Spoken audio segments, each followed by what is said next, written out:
नमस्कार। हप्ता महिना मात्रै होइन, वर्षौं वर्षसम्म कसैलाई कुर्सीमा राखिराख्न र कसैलाई कुर्सीमा पुर्याउन, अनि कोही कसैलाई पार्टीको नेतृत्वमा पुर्याउन र कसैलाई व्यक्तिगत आकांक्षा पूरा गराउन देशलाई गन्जागोलको भुमरीमा कति दिन राखिरहने सम्माननीय माननीयहरू।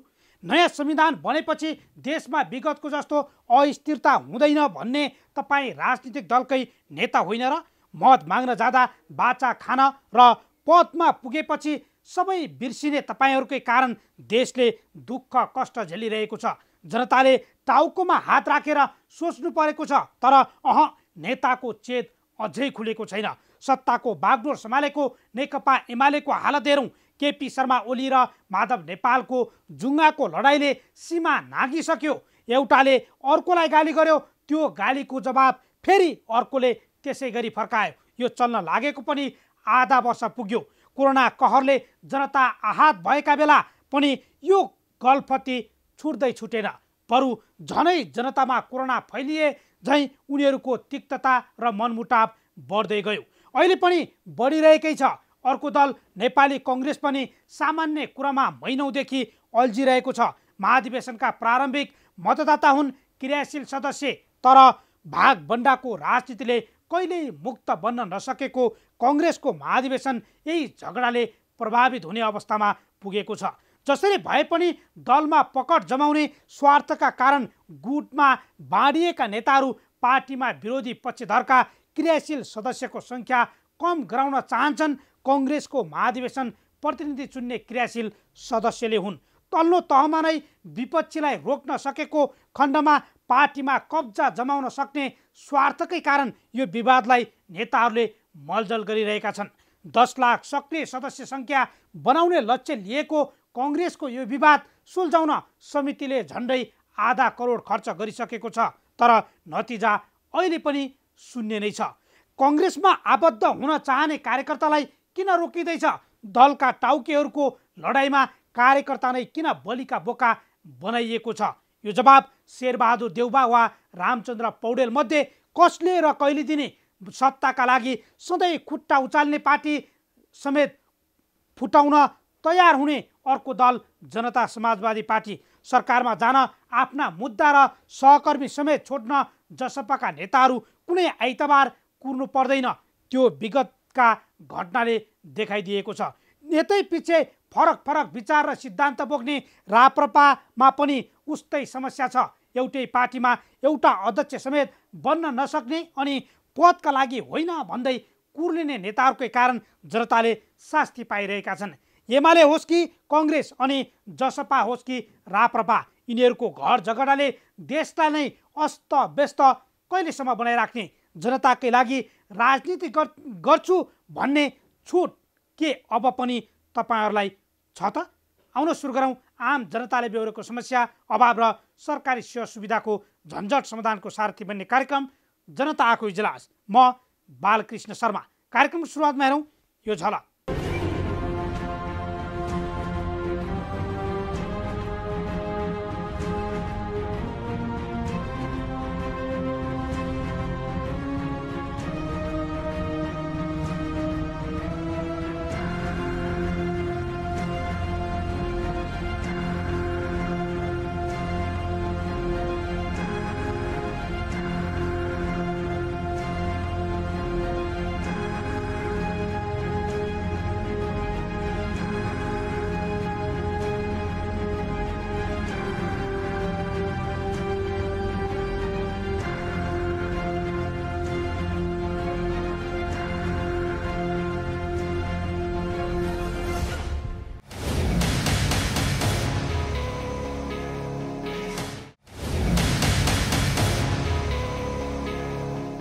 स्वागत छ कार्यक्रम जनताको इजलासमा।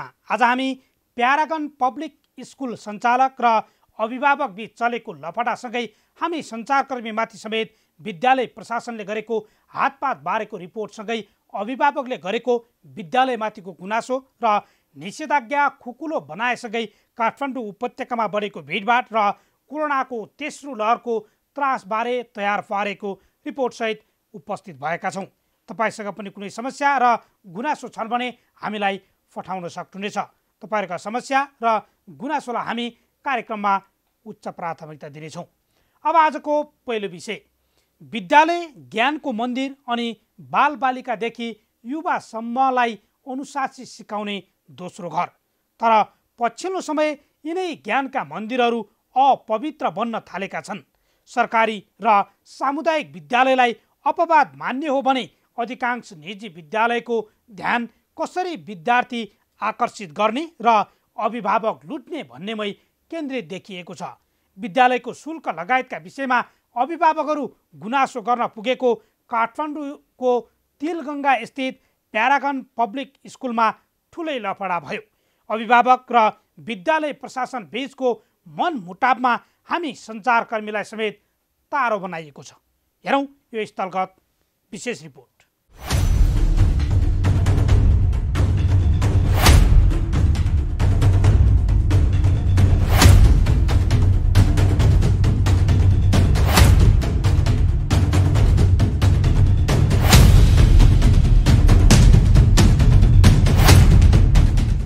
कोरोनाको दोस्रो महामारीमा यति बेला मुलुक लडिरहेको छ र सामान्य जीवनतर्फ हामी उन्मुख हुँदै गर्दाखेरि एउटा प्रभावित बनेको क्षेत्रमध्येको एक क्षेत्र हो शिक्षा क्षेत्र, जहाँ लाखौँ विद्यार्थीको भविष्य जोडिएको छ।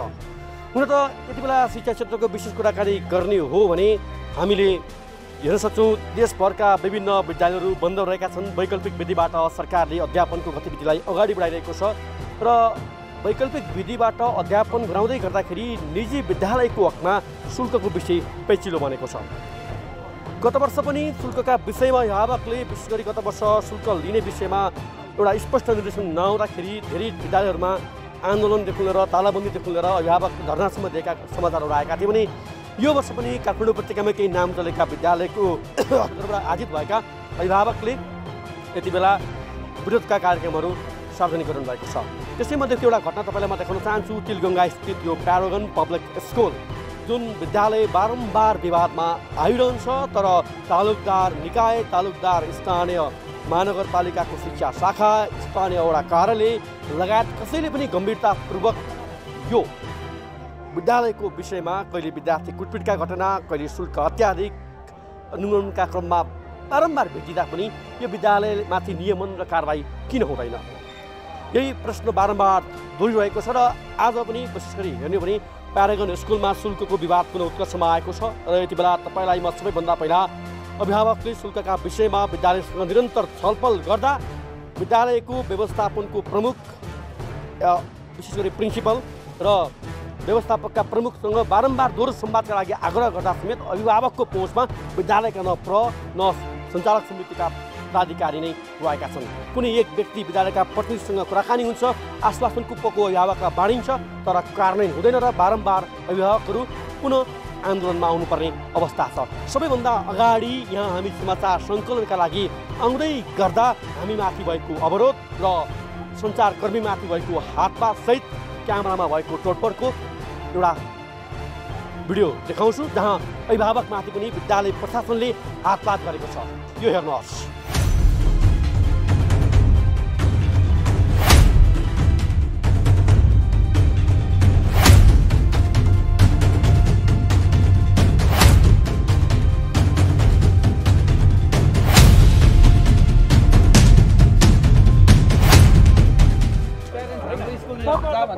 हामीले बोलाएको उहाँहरूलाई यहाँ बस्नुहुन्छ, हाम्रो कुरा सुनिदिनुहुन्छ, केस दिनुहुन्छ होइन। हजुरहरूले म्यानेजमेन्ट आएर पब्लिकली हामी तपाईँहरूको माथि सुनवाई गर्दैन।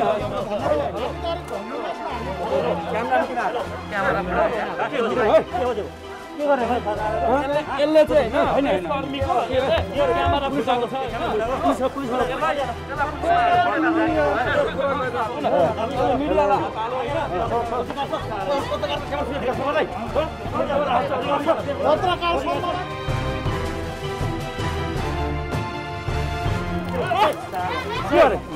के गरेको यो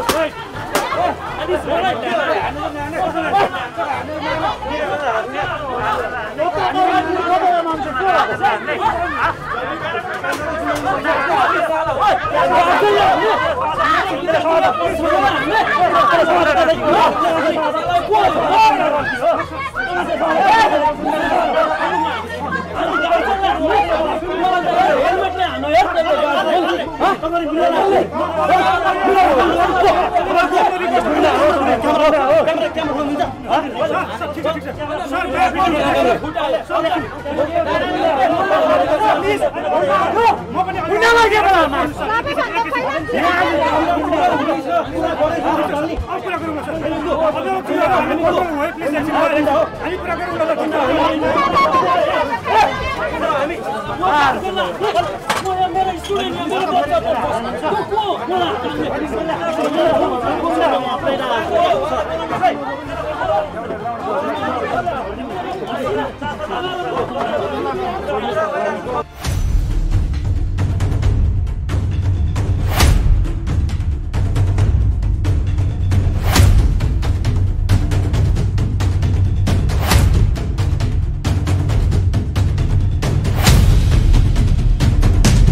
दर्शकबिन देखि आउनुभयो विद्यालयको आतंक दादागिरी कुन शैलीको छ एउटा सञ्चार माध्यमलाई यहाँभित्रको तस्बिर र अभिभावकले उठाएका मुद्दाका विषयमा जो समाचार सङ्कलनका लागि आउँदै गर्दाखेरि जुन खालको अवरोध सिर्जना भइसकेपछि यति बेला अभिभावकहरू पनि आक्रोशमा हुनुहुन्छ र वास्तवमा समस्या के भएको हामी थोरै अभिभावककै मुखबाट सुन्न चाहन्छौँ। सर स्वागत छ सर। धन्यवाद। के हो सर तपाईँहरूको समस्या? तपाईँहरूको आवाज बारम्बार दोहोरिरहेको छ विद्यालयमा तर सुनवाई हुँदैन, के भएको विस्तृतमा बताउनुहोस् न। मुख्य कुरा त हामी यो स्कुलको सञ्चालक समितिसँग कुरा गर्न पाउँदैनौँ र यहाँ एउटा सामान्य प्रतिनिधिसँग मात्रै कुरा गर्न पाउँछौँ होइन। उहाँ प्रतिनिधिले त उहाँले के डिसिजन दिन सक्नुहुन्छ र क्या, एउटा सामान्य सहमति गर्नुहुन्छ र भोलिदेखि हुन्छ कार्यान्वयन हुन्छ भन्नुहुन्छ, अनि भोलि आयो फेरि पुरानै त्यो समस्या क्या। त्यही अवस्था सिर्जना लगातार भइरहेको हुँदाखेरि आज हामी हिजो पनि आएको थियौँ, हिजो पनि छलफल भयो, ल हुन्छ भोलिलाई तपाईँहरूलाई हामीले बोलाएको छौँ भन्नुभएको थियो। भोलि कति बजे त भन्दाखेरि बजे चाहिँ थाहा छैन भन्नुभयो होइन। ठिक छ, हामी 11 बजे आउँछौँ भनेर भनेको थियौँ। हामी 11 बजे आफ्नो टाइममा लिएर आएका छौँ होइन। हामी आफ्नो टाइम लिएर हामीले सामान्य 4-5 जना मान्छेहरू हाम्रो प्रतिनिधित्व गर्ने गरी हामीले भित्र अफिसमा पठाएका थियौँ मान्छेहरू। तर उहाँ हाम्रो कुराकानी हुँदाहुँदै हामी यहाँ बाहिर सामान्य तरिकाले गफगाफ गरेर होइन कुराकानी गर्दा गर्दै एकजना व्यक्ति आउनुभयो, 2 जना आउनुभयो, बाहिर जानुहोस् तपाईँहरू बाहिर जानुहोस् भनेर भन्नुभयो। हामी होइन, हामी किन बाहिर जाने, हाम्रो चाहिँ प्रतिनिधि कुरा गर्दै हुन्छ, हामी यहीँ शीतलमा बस्छौँ, शीतल पनि छ बाहिर घाम छ भनेर यहीँ बस्छौँ भनिरहेको छौँ।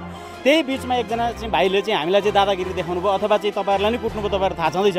हामी अभिभावकलाई पनि प्रहार गर्नुभएको छ क्या। बारम्बार यो विद्यालयमा यो खालको समस्या आइरहेको छ। कहिले विद्यार्थीमाथि कुटपिटका घटनाहरू, शुल्कको विवाद चरमको सम्म जहिले पनि आइरहेको छ। यसमा तपाईँहरूले विद्यालयको व्यवस्थापनसँग प्रिन्सिपलसँग अहिलेसम्म समाधान पाउनु भएको छैन? त्यस तरिकाले हामीले विद्यालयको सञ्चालकसँग हामीले समाधान पाएका छैनौँ।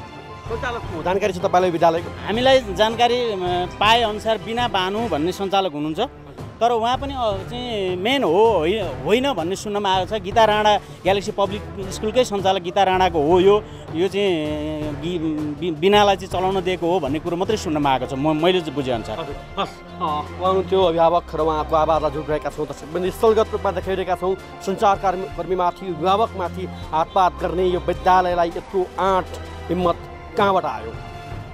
एउटा अभिभावकसँग छलफलको क्रम जारी रहँदाखेरि जुन खालको गतिविधि, जुन खालको दृश्य देख्यौँ हामीले यहाँ, एउटा शैक्षिक क्षेत्रमा जुन खालको हामीले बारम्बार कुरा उठाउँछौँ, शैक्षिक क्षेत्रमा समस्या छ, शैक्षिक क्षेत्रमा यो मुद्दाहरू चाहिँ समाधान गर्नुपर्छ भनेर उठाइरहेको आवाजमा जुन खालको गुन्डागर्दी शैलीमा अभिभावकमाथि हातपात भएको छ, सञ्चारकर्मीमाथि हातपात भएको छ, यो निन्दनीय छ।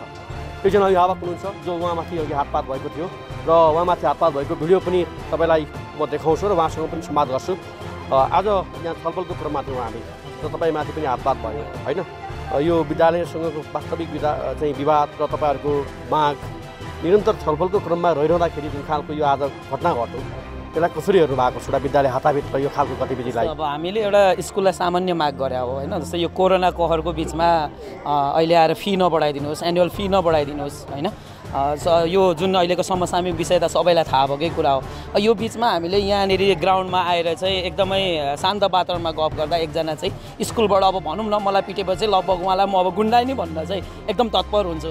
त्यो भएकोले उहाँले आएर चाहिँ मलाई पनि पिट्नुभयो, सँगसँगै तपाईँहरू सञ्चारकर्मीलाई पनि हात हाल भएकै हो, पिटेकै हो, एबी न्युज टेलिभिजनको क्यामेरा पनि फुटेकै हो भने अब के चाहिँ भन्दाखेरि भनेको स्कुलले लगभग अब अभिभावकले तिरेको पैसाले आज यत्रो स्कुलले संरचना चाहिँ खडा गरेछ, के अरे अभिभावकहरू बाबुआमाहरूले चाहिँ आफ्नो बालबच्चाहरू पाल्नु भएको छ, सबैजनाले स्कुलका टिचरहरूले आफ्नो सबै जीविकोपार्जन चलिरहेछ भने अहिले आएर यसरी नै हामीले तिरेको पैसाले चाहिँ जुन स्कुल यति माथिसम्म पुगिरहेछ नि हामी अभिभावकमाथि नै यसरी हातपात हुँदाखेरि चाहिँ एकदमै म चाहिँ यसलाई चाहिँ एकदमै घोर तरिकाले चाहिँ लिन तयार छु र त्यो व्यक्तिलाई अहिले लुकाइएको छ भित्र, तर त्यसको खोजीमा चाहिँ म छु, किनभने निकालिरहनुहोस् भन्नु, किनभने म आज चाहिँ त्यो मान्छेसँग चाहिँ एकदम वार्ता नगरिकन म जानेवाला पक्षमै छैन कि अब स्कुलले चाहिँ हामीलाई चाहिँ यो कोरोना कहरको बिचमा कि हामीलाई फी चाहिँ अब बढाउने होइन घटाउनु नै पर्छ, सकेसम्म त कस्तो हुन्छ नि हाम्रो चाहना 2-4 पैसा हामीलाई घटाइदियोस् भन्ने नि चाहना हुन्छ नि, तर एटलिस्ट स्कुलले नघटाए तापनि एउटै मिडियम लेभलमा जाँदाखेरि 81 चाहिँ यो फी र एनुअल फी बढाइदिँदाखेरि र यो जुन गुन्डा शैलीको तरिकाले चाहिँ स्कुलले हामीलाई कुटपिट गर्दाखेरि चाहिँ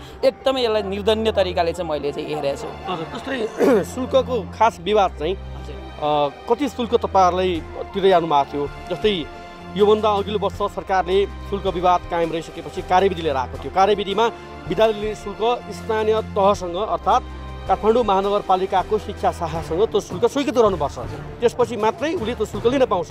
विद्यालयले 1 करोड रुपियाँ निर्णय गरेर शुल्क लिन पाउँदैन, उसले आफ्नो प्रस्तावित शुल्क शिक्षा महाशाखामा पेश गरेपछि शिक्षा महाशाखामा रहेको विभिन्न शिक्षाका समितिहरू, त्यहाँ रहेका विभिन्न संरचनाहरूले यो कोभिडको अवस्थालाई मध्यनजर गर्दै अभिभावकको मागलाई मध्यनजर गर्दै एक खालको स्केलमा शुल्कको निर्णय गर्छन्। तपाईँहरूको शुल्कको माग कति थियो र यो एनुअल फी भन्नुभयो, तपाईँले मन्थली फी भन्नुभयो, ट्युसन फी भन्नुभयो, इक्जाम फी भन्नुभयो होइन, अलिकति शुल्कको चाहिँ वास्तविकता के हो त बताउनुहोस्।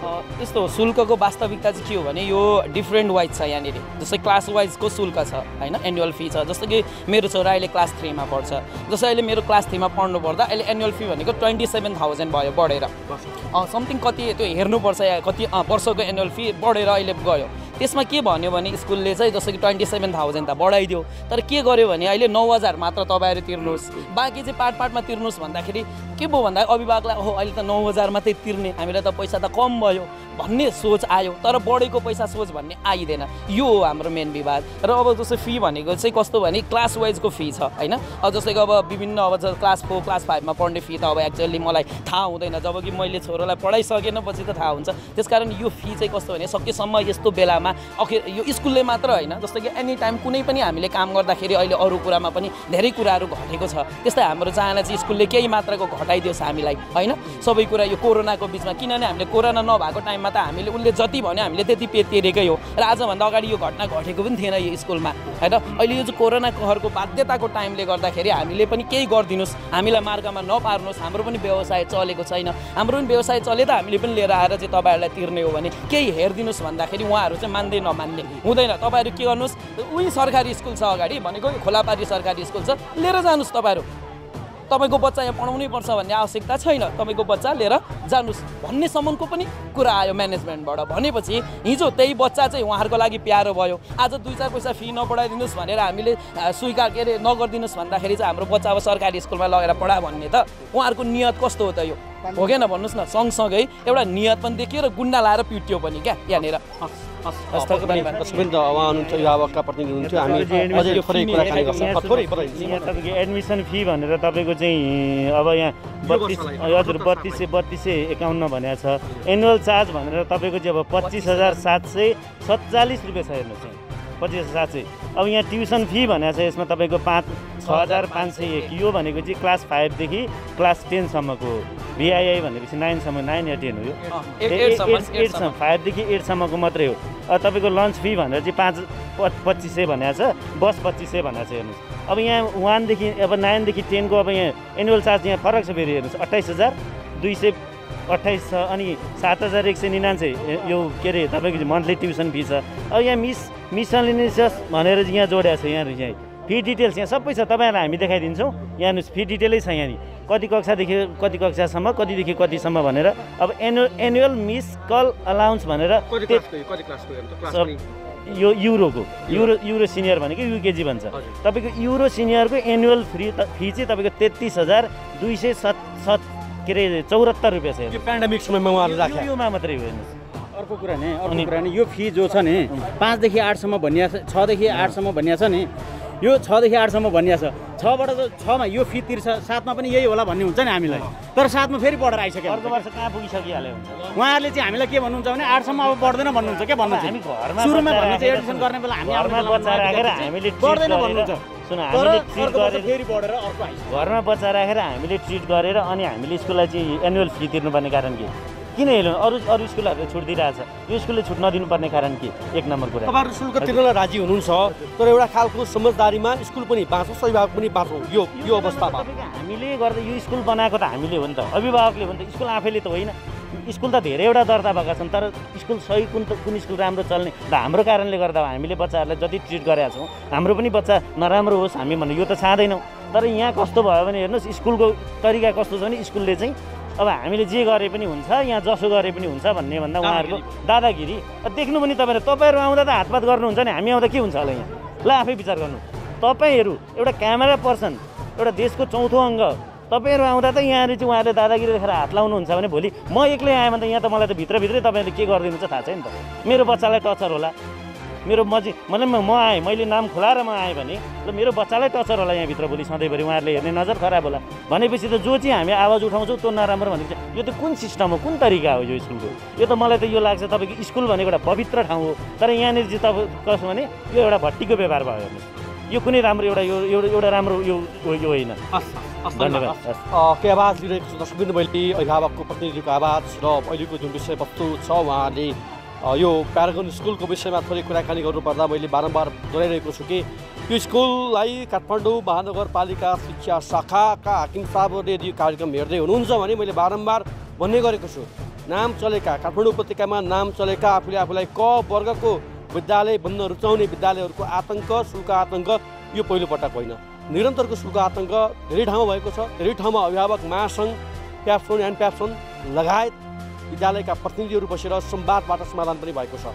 तर प्यारागनको हकमा यो समाधानको पाटो किन खोजिँदैन एउटा अभिभावकलाई मानसिक रूपमा विद्यार्थीलाई मानसिक रूपमा यातना दिने काम किन हुन्छ विद्यालय प्रशासनले यो विषयलाई किन गम्भीरतापूर्वक लिन चाहँदैन यो विषयमा अभिभावक सङ्घ महासङ्घका प्रतिनिधिहरू कता छन् काठमाडौँ महानगरपालिकाको शिक्षा शाखा र स्थानीय सरकार कहाँ छ जसले माध्यमिक शिक्षाको अधिकार पाएको भनेर दाबी गर्छ र त्यो हिसाबले अहिले आफ्नो गतिविधि अगाडि बढाउँदै गर्दा जहिले प्रत्येक वर्ष पेचिलो बन्ने शुल्कको विषयमा किन मौन कतै विद्यालय प्रशासन र शिक्षा शाखाका कर्मचारी बीच साँठगाँठ त छैन होइन भने बारम्बार यो खालको विवाद आइरहेको छ किन नजरअन्दाज गर्दैन काठमाडौँ महानगरपालिकाको शिक्षा शाखा अहिले हामीले भन्नै पर्ने हुन्छ किनकि माध्यमिक शिक्षाको अधिकार स्थानीय सरकारमा आएको छ ऊ जिम्मेवार बन्न आवश्यक छ उसले आफ्नो महानगरभित्रका आफ्नो नगरपालिकाभित्रका विद्यालयको अनुगमन नियमन शुल्कका कुराहरूमा स्पष्ट पार्न आवश्यक छ कोरोनाको यो दोस्रो महामारीमा हामी छौँ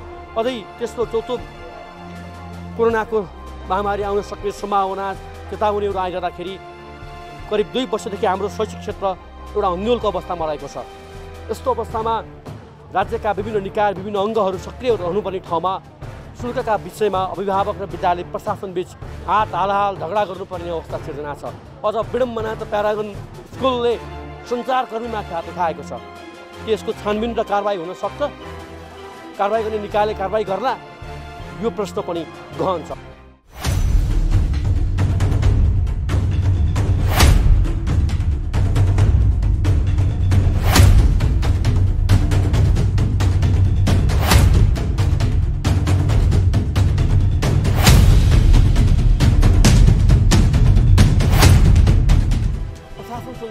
विषयमा छलफल गर्न चाहिरहेको छ बात गर्न चाहिरहेको छ यो व्यक्ति पात्र भनेको विद्यालयको प्रिन्सिपल कस्तो अचम्म एउटा विद्यालयको प्रिन्सिपलले आफ्ना अभिभावकलाई भेट्नै नहुने अभिभावकले आफ्ना समस्या आफ्नो विद्यालयका प्रिन्सिपललाई राख्छु भन्दा के राख्नै नपाउने कस्तो स्कुल कस्तो नियम र यो कस्तो प्रणाली जिल्ला महानगरीय प्रहरी वृत्त गौशालाका डिएसपी आउनुभएको छ डिएसपी साहब र अन्य प्रहरीहरू पनि हुनुहुन्छ केशव भट्टराई हुनुहुन्छ र एउटा विद्यालयको प्रिन्सिपलसँग अभिभावकको छलफल गराउनलाई डिएसपी नेतृत्वको व्यक्ति आएर कुराकानी गर्दा पनि सम्भव भएको छैन त्यसले प्रश्न पार्छ कि विद्यालयको दादागिरी मनोमानी कहाँसम्म पुग्छ कुरा यहाँ अभिभावकहरू छलफलका लागि बोलाइरहेका छन् आह्वान गरिरहेका छन् कि विद्यालयको प्रशासन हामी छलफल गरौँ भन्ने कुरामा तर यो कहीँ नभएको प्रणाली कहीँ नभएको जात्रा यो विद्यालयले एउटा देखाइरहेको छ दृश्य देखाउन आग्रह गर्छु एकपटक जो बिहान सहभागी हुनुभएका अभिभावकहरूकै दृश्य हो र अहिले छलफलका लागि उहाँहरूले आग्रह गराउनु भएको छ। जो गौशाला पुस्तका डिएसपी यसलाई मिलाउने प्रयास गरिरहनु भएको छ। यद्यपि उहाँ आएको त्यतिका समयसम्म पनि एउटा विद्यालयको आउन चाहनुहुन्न छलफलका लागि। के बुझ्ने यसलाई विद्यालयको यो खालको व्यवहारलाई आम अभिभावकले के बुझ्ने, यो महत्त्वपूर्ण कुरा हो। यो दृश्य देखाउन म आग्रह गर्छु।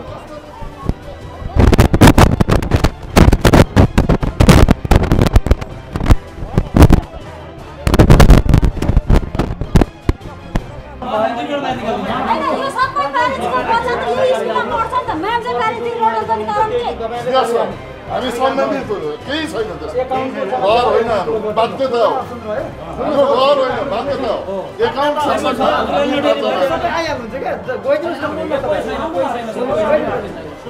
तपाईँको मेन भनाइ भनेको फी कम गर्ने हो होइन तपाईँहरूमा त हुँदैन। फी कम गर्ने कुरामा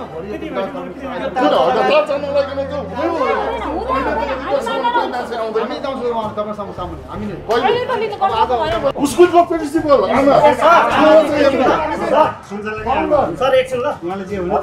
प्रिन्सिपलै बिना पाल्नुभयो। तर 8 वर्षमा आज गभर्मेन्ट दर्शन पाए त भगवान् देखे जस्तो लाग्यो। सम्बोधन गर्नु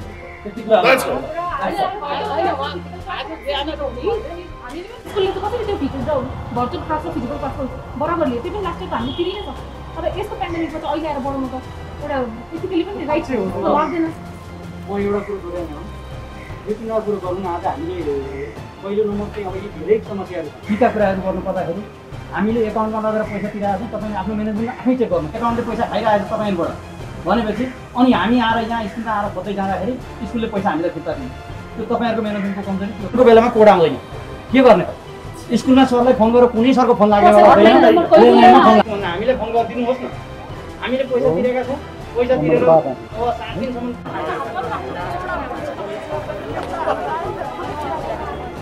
प्यारागन पब्लिक स्कुल जुन ग्यालेक्सी स्कुल एन्ड प्यासनको पूर्व अध्यक्ष समेत रहनुभएकी गीता राणा स्वयं यो स्कुल अर्थात् प्यारागन स्कुल उहाँको बहिनीको रहेको भन्ने सूचनामा आएको छ। र यति बेला विद्यालयका प्रसँग छलफल जारी छैन। विद्यालयका सियर सदस्य मध्ये एक गीता राणा स्वयं आफै छलफलमा अभिभावकका प्रतिनिधिसहित बसेर एक खालको सहमति भएको छ।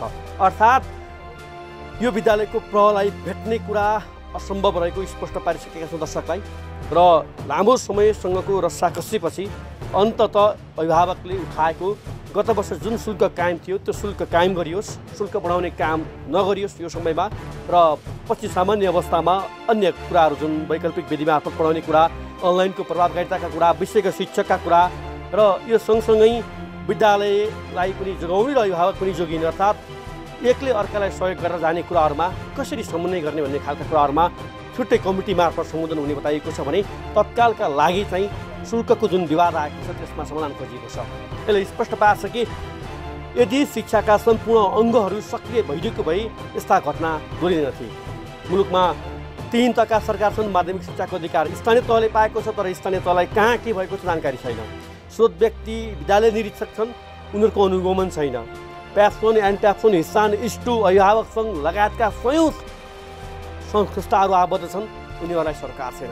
तर प्रत्यक्ष मारमा जसले आफ्ना बालबालिकालाई विद्यालयमा अध्यापन गराइरहेका छन् ती अभिभावक पनि बेला बेलामा यसरी विद्यालयबाट हुने गतिविधि, शुल्क आतङ्क लगायत अझ दुःखको कुरा भन्नुपर्छ कि यसरी विरोध गर्ने अभिभावकका बालबालिकामाथि विद्यालयले गर्ने व्यवहार र दृष्टिकोण समेत फरक रहेका धेरै रिपोर्टहरू देखाएका छौँ।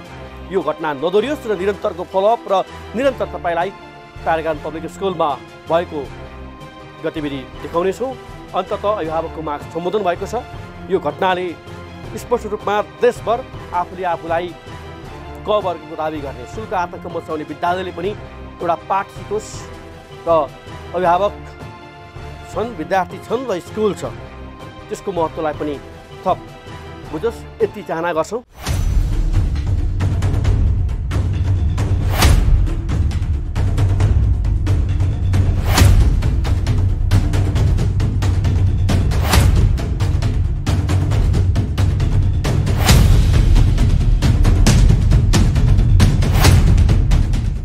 विद्यालयमा देखिएको लफडा पक्कै पनि शोभनीय छैन। त्यसमाथि पनि सत्य तथ्य सूचना प्रसारण गर्न हामी सञ्चारकर्मीमाथि आखिर भएको के थियो? अभिभावकले बारम्बार गुनासो गर्नुपर्ने बाध्यता किन दोहोरिन्छ?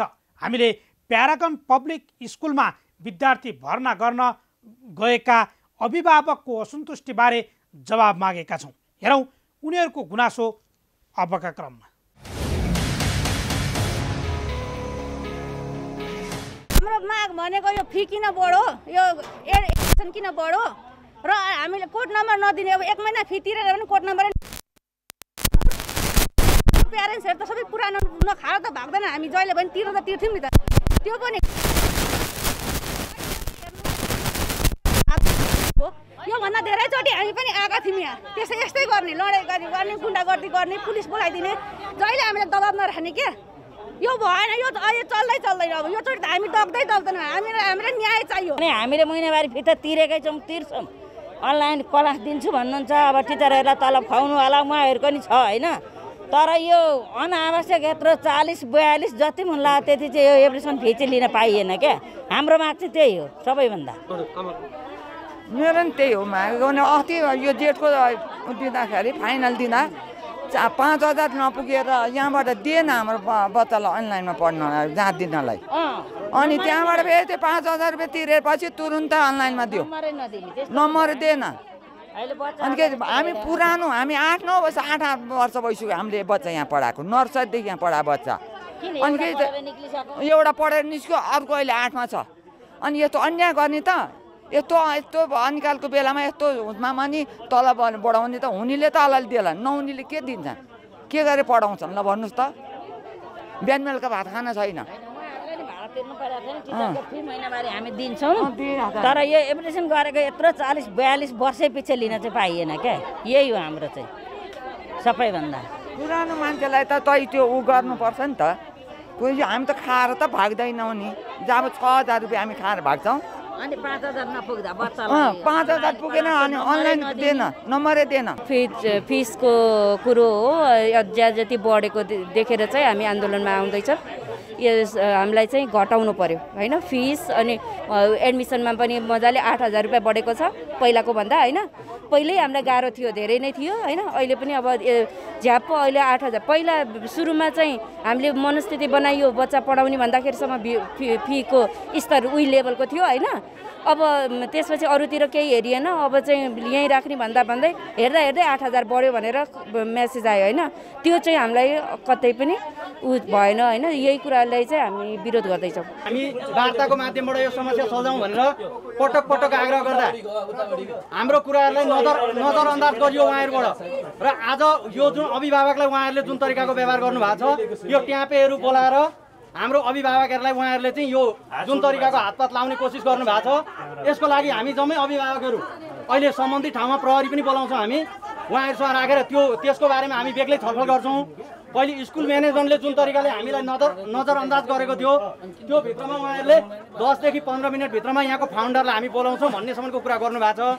त्यसले गर्दाखेरि हामी जम्मै अभिभावक हौँ।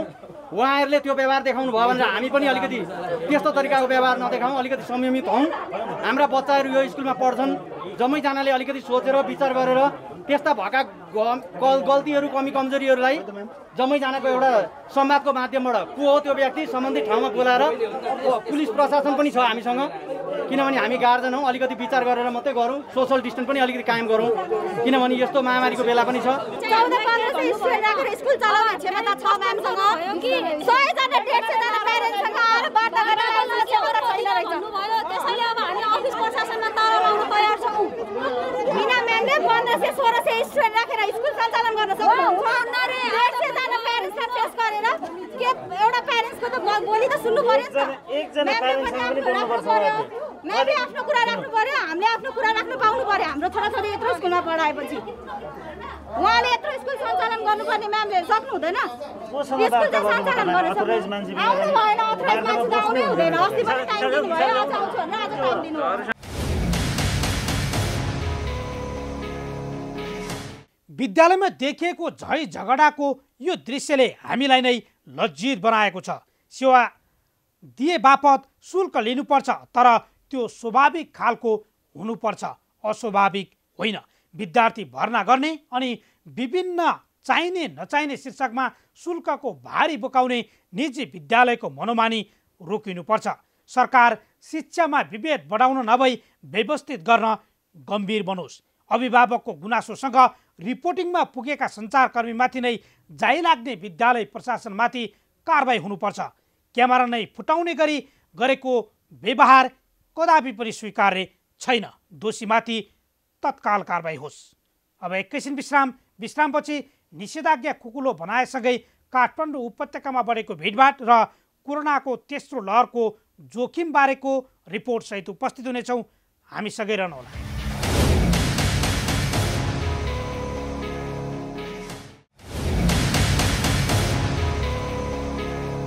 विश्रामपछि स्वागत छ। तपाईँ हेर्दै हुनुहुन्छ कार्यक्रम जनताको इजलास।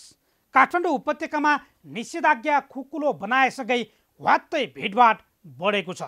पहिलोपटक गरिएको लकडाउन खोल्ने बित्तिकै देखिएको भिडभाडले कोरोनाको दोस्रो लहर बढाउन मद्दत गर्यो।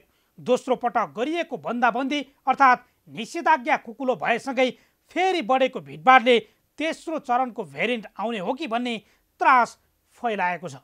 काठमाडौँ उपत्यकामा बढेको भिडभाड र कोरोनाको तेस्रो लहरबारे जनस्वास्थ्यविदको धारणासहित समेटिएको यो रिपोर्ट अबका क्रममा।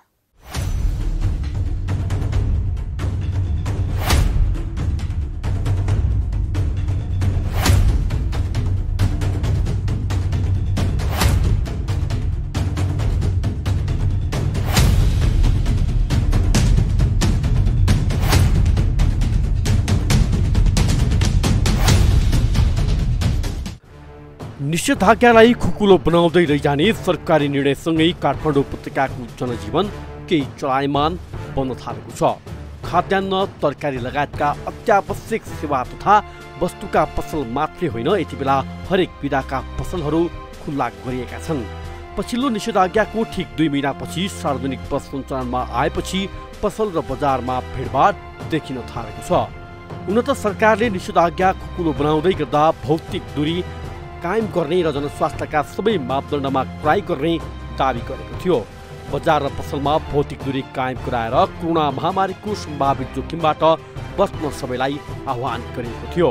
तर चलायमान बनेका उपत्यकाका सबै क्षेत्र र स्थानमा पुग्दा स्वयंसेवा प्रदायक अनि नागरिकले जनस्वास्थ्यको मापदण्डको पालनामा व्यवस्था गरेको पाइएको छ। एकातिर दोस्रो लहर यथावत अनि अर्कातिर तेस्रो लहरको त्रास तैपनि रोगसँगै भोकको चिन्ता बढ्दै गरेको नागरिकको जनजीवनलाई चलायमान गराउनु पर्ने बाध्यता जताततै देखिएको जनस्वास्थ्यका मापदण्ड माथिको व्यवस्थाले फेरि पनि सरकार आफैले तेस्रो लहरलाई निम्तो दिएको अपजस बेहोर्नु पर्ने ठाउँमा उभिएको छ। व्यवसाय र नागरिकमा बढेको निरन्तरको व्यवस्थाले बढाउने जोखिमको आकलनसहित नियमन गर्न सरकारी निकाय किन जिम्मेवार बनिरहेको छैन, प्रश्न उब्जिएको छ।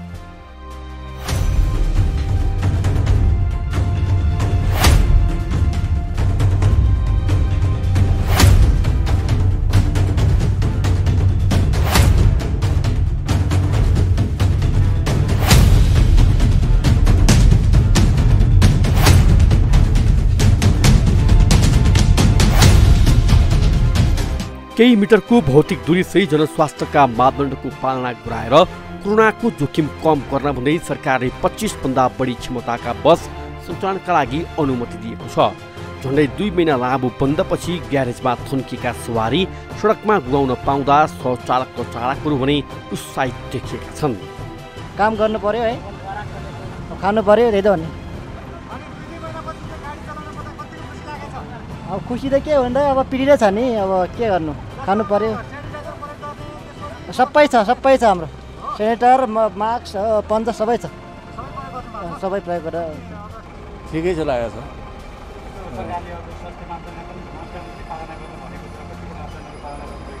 मापदण्ड त्यही सेनिटाइजर, मास्क, ग्लोभ त्यही हो।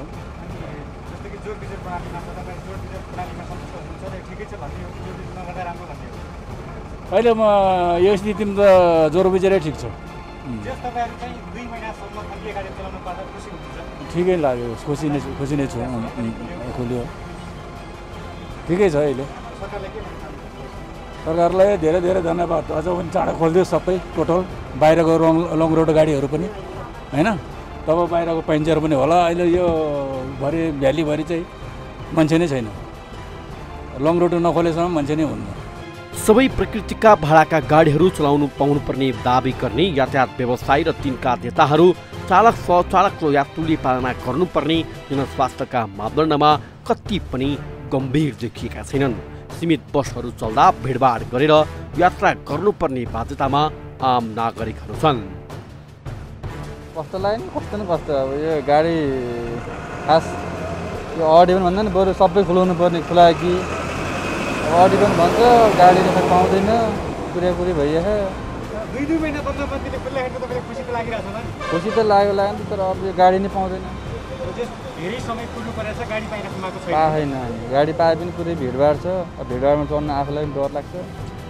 अब फेरि अडी पनि भन्छ, घरमा गाडी भए पनि अड भयो, इभन गाडी हुन्छ इभन अड हुन्छ, पाउँदैन। त्यही त हो। 2 महिनापछि खुल्दाखेरि त अब खुसी नै लागिरहेछ। अब हिजो भर्खर गाउँबाट आयो, अब यहाँ भाइहरूलाई भेट्न आएको थियो। अब गाडी कुरेको त भयो आधी घन्टा जति भयो। समस्या छ।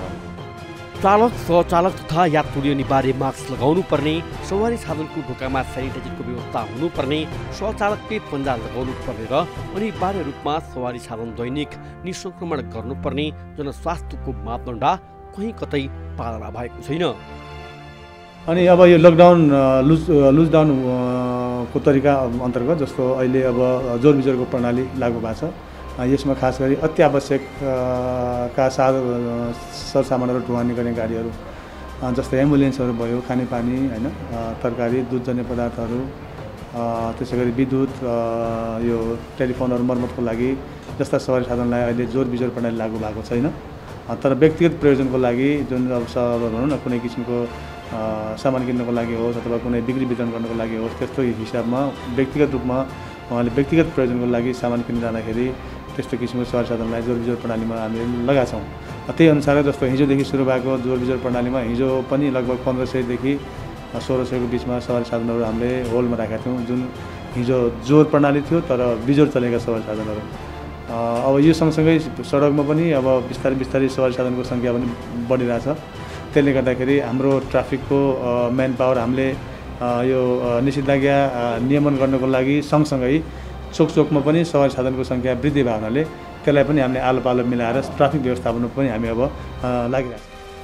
सडकमा निजी र भाडाका सवारी साधनहरूको सङ्ख्या बढीसँगै भिडभाड बढेको छ।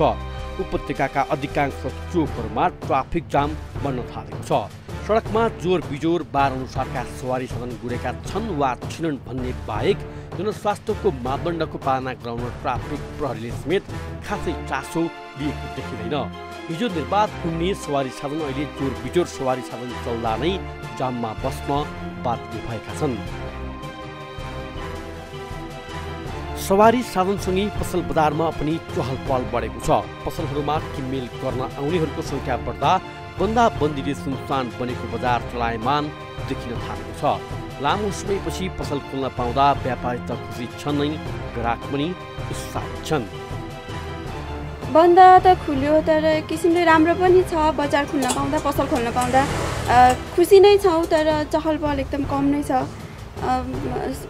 मान्छेहरूको अझै पनि छैन, भिडभाड छैन, व्यापार सुन्ने छ, पसल खोल्ने मात्रै जस्तो काम भइरहेछ। मान्छे एकदमै कम छ, धेरै नै कम छ। व्यापार ठिकै छ, अब लकडाउन हुनुभन्दा पनि अहिले हल्का भइरहेछ। हजुर एकदम। रोगसँगै भोकको चिन्ता नबढोस् भन्ने सकारात्मक उद्देश्यले बजार पसल खुला गरेर केही चलायमान बनाउन खोजे पनि नागरिक स्तरमा सावधानी निकै कम देखिएको छ। भौतिक दूरी पालना गर्न गराउन कति पनि ध्यान दिएको छैन। सङ्क्रमण कम भए पनि जोखिम अझै कायमै रहेकाले सङ्क्रमणबाट बच्न स्वास्थ्य सुरक्षाका मापदण्डको अनिवार्य पालना गर्न प्रशासनले अपिल गरे पनि कार्यान्वयन भए नभएको नियमन गर्ने निकायको अभाव बजारमा खरिदिएको छ। कोरोना भाइरसको दोस्रो लहरको सङ्क्रमण बढेसँगै गत वैशाख 16 गतेदेखि लागू गरेको निषेधाज्ञा क्रमशः खुकुलो बनाइरहेछ। तर यही समयमा जनस्वास्थ्यविदहरूले तेस्रो लहरको जोखिम नजिकेकाले सरकारसँगै नागरिक गम्भीर बन्नुपर्ने बताइरहेका छन्। कोरोना संक्रमणको दोस्रो लहरबाट पार नपाउँदै तेस्रो लहरको चिन्ता र चासो सार्वजनिक भए पनि सरकारले भने निषेधाज्ञा खुकुलो बनाउँदै रहेको छ। निषेधाज्ञा खुकुलो बन्दा दोस्रो लहर नै फेरि फैलिन सक्ने आकलन समेत विभिन्न विज्ञहरूले गर्दै आएका छन्। ढिलो चाँडो नेपालमा तेस्रो लहर आउने निश्चित भएकाले बालबालिका मात्रै जोखिममा पर्छन् भन्ने भ्रमबाट मुक्त भएर सबै सचेत हुनुपर्ने कतिपय विज्ञहरूले बताउँदै आएका छन्। नेपालमा चाहिँ सङ्क्रमण कम भइसकेको अवस्थामा फेरि सङ्क्रमण बढी भएको देशबाट चाहिँ मान्छेहरू आउने त्यो हुँदाखेरि यहाँ जो मान्छेलाई सङ्क्रमण भएको छैन अथवा जसले पटक्कै भ्याक्सिन लगाउनु पाउनु भएको छैन त्यस्तो मान्छेहरू चाहिँ जोखिममा पर्नुहुन्छ होइन। र त्यस्तो केही समय सङ्क्रमण भइरहने पुरै बन्द नहुने अथवा अझै सानोतिनो उभार आउने होइन त्यो सम्भावना छ। तर पुरै नयाँ भेरिएन्ट आउने अथवा पुरै नयाँ लहर आउने, पहिलो लहर जसरी एउटा ठुलो लहर आयो त्यो थुप्रो मान्छे सङ्क्रमित भयो, दोस्रो लहर झन् ठुलो आयो झन् धेरै मान्छे सङ्क्रमित भयो, त्यो हिसाबले फेरि तेस्रो लहर आउने सम्भावना छैन। आसपासदेखि फेरि अनि चाहिँ यो चाहिँ बिरामीहरू बढ्न सक्ने सम्भावना चाहिँ म त्यही देख्छु। यता सरकारी पक्ष पनि कोरोनाको जोखिम अझै यथावत रहेको दावी गरिरहेको छ। महामारीबाट बच्न र बचाउन बारम्बार सार्वजनिक अपिल गर्ने स्वास्थ्य मन्त्रालय पसल बजारमा बढेको भिडभाड र जोखिमबारे बेखबर देखिएको छ। मन्त्रालय आवश्यक बेडको तयारी सहित तेस्रो लहरको रोकथाममा अहिले देखिने जुटेको बनावटी जवाब दिएर पन्छी गएको छ। अन्य निकायको पनि सहयोग आवश्यक छ। त्यसका लागि हामी CCMC मार्फत यो सहयोगको अपेक्षा गरिरहेका छौँ कि अरू सेक्टरहरूलाई पनि, किनभने सबै क्षेत्र स्वास्थ्यले गर्न सक्दैन, अन्य क्षेत्रको आवश्यक सहयोग कोअर्डिनेसन समन्वयका लागि चाहिँ CCMC मार्फत आह्वान गरिरहेका छौँ। विशेष गरी 3 तहको सरकार छ, पालिकाहरू हुनुहुन्छ, अन्य मन्त्रालय, अन्य विभागहरू, निकायहरू हुनुहुन्छ, किनभने सबै निकायको उत्तिकै सहयोग आवश्यक छ। त्यो चाहिँ यो अघिल्लो पटक भोगेका अप्ठ्यारा चुनौतीहरूलाई यो पटक भोग्न नपरोस् भनेर त्यसलाई चाहिँ व्यवस्थित गर्न खोजिरहेका छौँ। र मन्त्रालयले अहिले हाम्रो चाहिँ जे प्रोजेक्सन छ, अहिलेको प्रोजेक्सन अब हामी असार महिनासम्म अथवा अङ्ग्रेजीमा जुलाई महिनासम्मको हाम्रो प्रोजेक्सन छ। जुलाई महिनापछि तेस्रो लहर अथवा अन्य अवस्थाका लागि चाहिँ हामीले अहिले प्रोजेक्सनको काम गरिरहेका छौँ। प्रधानमन्त्री नेतृत्वमा गठन भएको कोभिड-19 निर्देशक समिति समेत यति बेला निष्क्रिय जस्तै देखिएको छ। अझ निर्देशक समितिको प्रत्यक्ष निर्देशन र नियन्त्रणमा रहने गरी कोभिड-19 सङ्कट व्यवस्थापन केन्द्र CCMC को व्यवस्था गरेको छ। केन्द्रको प्रमुख कार्यकारी अधिकृतको जिम्मेवारी अवकाश प्राप्त रति बालानन्द शर्मालाई दिए पनि कोरोनाको वर्तमान अवस्था निषेधाज्ञा खुकुलो बनाएर जनजीवन चलायमान गराउँदा बढ्न सक्ने जोखिम जनस्वास्थ्यका मापदण्ड पालना भई नभएको हेरेर महामारी रोकथाममा कुनै पनि सरकारी संयन्त्र गम्भीर देखिएका छैनन्। अर्कातिर नागरिकमा बढ्दै गरेको जनस्वास्थ्यका मापदण्डको व्यवस्थाले समेत कोरोना महामारीमा जोखिम थप बढाएको छ। विश्वका 11 देशमा देखा परिसकेको कोरोना भाइरसका परिवर्तित भेरिएन्टको जोखिम पनि हाम्रोमा उत्तिकै छ। डेल्टा लगायतका परिवर्तित भेरिएन्टले जोखिम बढाउने आकलन गरिँदै गर्दा सरकार सबै नागरिकलाई खोप दिलाउने दायित्वमा असफल देखिएको छ। कोरोनाको तेस्रो लहरबाट हुने क्षति रोक्न हरेक नागरिकमा जनस्वास्थ्यका मापदण्ड पालना गराउँदै खोप उपलब्ध गराउनेतर्फ सरकार गम्भीर बन्नुपर्छ। अनि नागरिक स्वयं पनि रोग सर्न र सार्नबाट सचेत बन्नुपर्छ।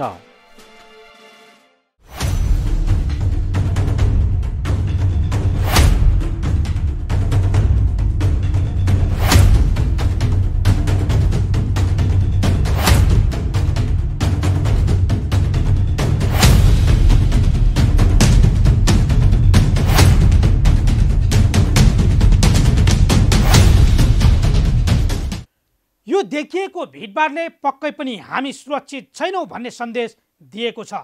निषेधाज्ञा खुकुलो भएको 2-3 दिनमै देखिएको यो भिडभाड र स्वास्थ्य मापदण्डमा गरेको हेल्थ चेक्राइले कोरोनाको तेस्रो लहर नआउला भन्न सकिन्न।